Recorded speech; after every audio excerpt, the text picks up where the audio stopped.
Hey guys, in this quick tutorial, I'm going to show you how you can delete suggested for you on Facebook. The steps are really simple and easy, so let's get started.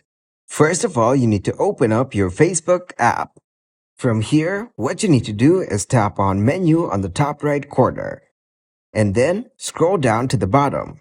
Tap on Settings and Privacy. After that, go to Settings. From here, scroll down to the bottom.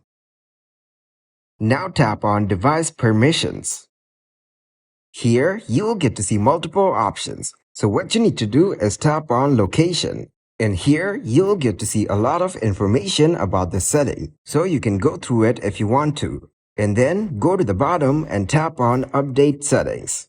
After that, you need to tap on Open Device Settings. From here, what you need to do is tap on Permissions.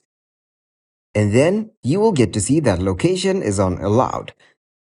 So tap on Location. From here, as you can see, there are multiple options. All you need to do is tap on Don't Allow. So this is how you can delete suggested for you on Facebook.